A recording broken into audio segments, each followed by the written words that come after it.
በስመ አብ ወወልድ ወመንፈስ ቅዱስ አሐዱ አምላክ አሜን። ዛሬ የምናየው የቅዱስ ጊዮርጊስ ታሪክ ምን ይመስላል የሚለውን ባጭሩ ለማየት እንሞክራለን።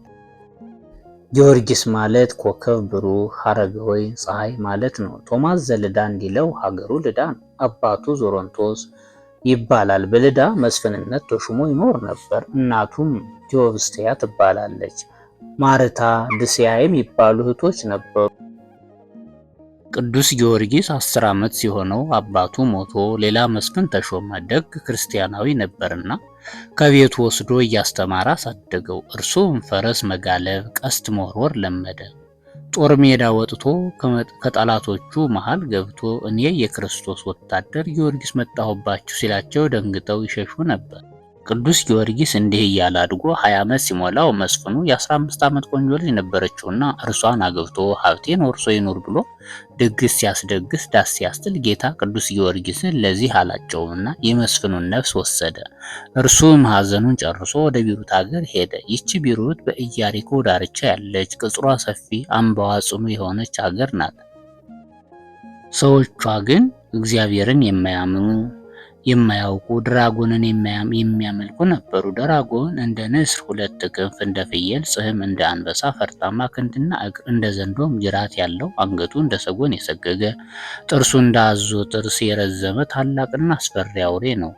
ሲረባው ባህር ውስጥ ያሉ እንስሳትን፣ በአየር ያሉ አዕዋፍን፣ በዱር ያሉ እንስሳትን አራዊቱን በትንፋሹ እየገደለ ይበላ ነበር። በዚህም ምክንያት ሕዝቡ ሴት ልጆቻቸውን ይገብሩለት ነበር።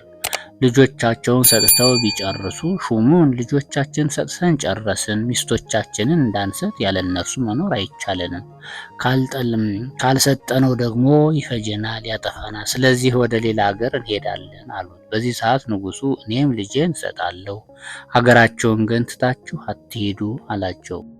ከዚህ በኋላ ጊዜው ሲደርስ የሹሙን ልጅ ወስደው ከግንዱ ጋር አሰሩለት። ቅዱስ ጊዮርጊስ በዚያ ሲያልፍ የልቅሶዋን ድምፅ ሰማ። ምን ሆነሻል አላት። ለአምላካችን ለደራጎን ተሰጥቼ ነው አለችው። ቅዱስ ጊዮርጊስም መልሶ አምላካችሁ ወዴት አለ? ምግቡን ሊፈልግ ሂዷል፣ ከመጣ ይተናኮልሃልና ፈጥነህ ሂድ አለችው። እኔማ ምን ኃይል አለኝ? ከኔ ጋር ያለው ግን እርሱ ያሸንፈዋል አላት። ይህን ሲነጋገሩ ደራጎን ምድሪቱን እያናወጸ መጣ።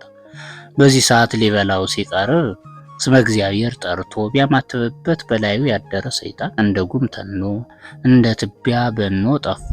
በዚህ ሰዓት ኃይሉ ደከመ። አንገቱን በታሰረችበት ገመድ አስሮ እሷ እየጎተተችው እሱ በፈረስ ሆኖ ከተማ ደረሱ። ከተማ በደረሰ ጊዜ ሕዝቡ ሊያስፈጀን ነው ብለው ደንግጠው ይሸሹ ጀመር። ቅዱስ ጊዮርጊስ ግን አጽናንቶ መለሳቸው። አምላካችንን ለምን አመጣህብን አሉት። ይህ ራሱን እንኳ ማዳን አልተቻለውም፣ እንደምን አምላካችሁ ይሆናል አላቸው። ሕዝቡ ግን አምላካችንን አንተውም አሉ። በዚህ ሰዓት ቅዱስ ጊዮርጊስም እንዲህ አለ፣ እንዲህ ካላችሁማ ለቅቄ አስፈጃችኋለሁ አላቸው። ሕዝቡም በዚህ ሰዓት ተረብሾ ይህስ አይሁን፣ ባይሆን ከገደልከው በአምላክህ እናምናለን አሉ። በዚህ ሰዓት ቅዱስ ጊዮርጊስም ከከተማ አውጥቶ በጦር ወግቶ ገደለው። ይህን አይተው በእግዚአብሔር ስም አምነው ተጠምቀዋል። አውሬውን ከገደለበትና ከመሃል ከተማ 2 አብያተ ክርስቲያናት ሰርተዋል። በዚህ ጊዜ የፋርሱ ንጉሥ ዱዲያኖስ 70 ነገሥታት ሰብስቦ 70 ጣዖታት አቁሞ ያሰግድ ነበረ። የአባቴን ምስፍና ተቀብዬ ልምጣ ብሎ እጅ መንሻ ይዞ ብላቴኖቹን አስከትሎ ቢሄድ ሃይማኖታችሁን ካዱ፣ ለጣዖት ስገዱ ብሎ አዋጅ አውጆ ሕዝቡም ለጣዖት ሲሰግዱ አገኘ። ቅዱስ ጊዮርጊስ ለአምልኮተ እግዚአብሔር ቀናኢ ነውና አዘነ።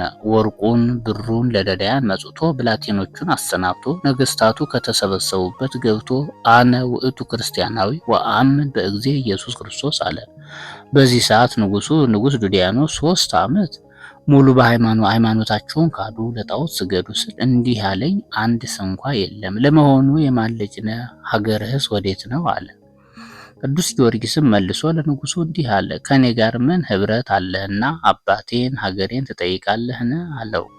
ሌሎቹ ያውቁት ነበርና የዞሮንቶስ መስፍነ ልዳ ልጅ ነው አሉት። በዚህ ሰዓት ንጉሱም አንተማ የኛ ነህ፣ በ10 አህጉር ላይ እሾምሃለሁ፣ የኔን አምላክ አጵሎንን አምልክ አለው። ቅዱስ ጊዮርጊስም መልሶ ሹመት ሽልማትህ ላንተ ይሁን፣ እኔ አምላኬ ኢየሱስ ክርስቶስን አልክድም አለ። በዚህ ሰዓት ንጉሱ ተቆጥቶ በእንጨት አሰቅሎ ስጋውን በመቃጥን አስተፈተፈው። ረጃጅም ችንካሮች ያሉበት የብረት ጫማ አጫምቶ ሂድ አለው። ችንካሮቹ እግሮቹን በሳስተው ወጡ። ደሙ እንደ ውሃ ፈሰሰ። አጥንቱ ደቀቀ። መሄድ አቅቶት አጎንብሶ ሂዷል። ቅዱስ ጊዮርጊስ መከራው ቢጸናበት ኦ እግዚእ ይትግድፋ ለነፍሴ እስካስተአፍሮ ለዝንቱ እለው፣ ይህን ከሃዲ እስካሳፍረው ድረስ ነፍሴን አትውሰድ ብሎ ወደ ጌታ መለከተ። ጌታም ጸሎቱን ሰምቶ ቅዱስ ሚካኤልን ልኮ ፈውሶታል። ቅዱስ ጊዮርጊስም ሄዶ አንተ አላዊ እፈር አለው።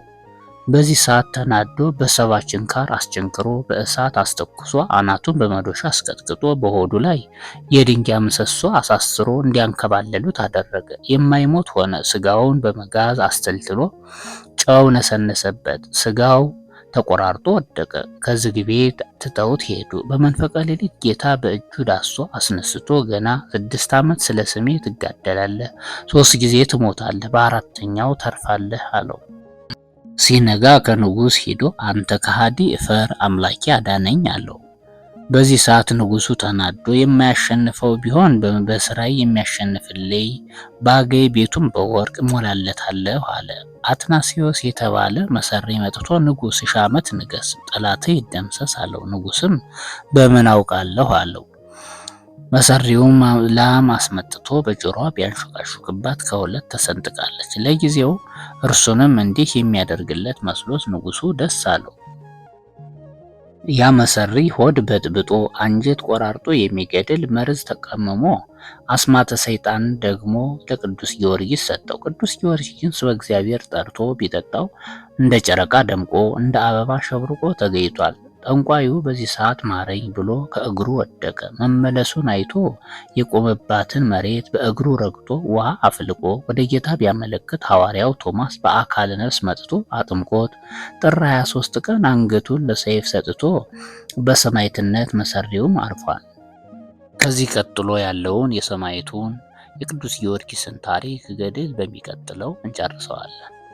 አነሳስቶ ላስጀመረን አስጀምሮ ላስፈጸመን ለልዑል እግዚአብሔር ክብር ምስጋና ይግባው። ለእመቤታችን ለንጽሕተ ንጹሐን ለቅድስተ ቅዱሳን ወላዲተ ቃል ምክንያተ ድኂን ቤዛዊተ ኩሉ ዓለም ሰአሊተ ምሕረት የዓለም መድኃኒት ክብር ምስጋና ይግባት። የሰማዕቱ ረድኤት በረከት ይድረሰን። አሜን።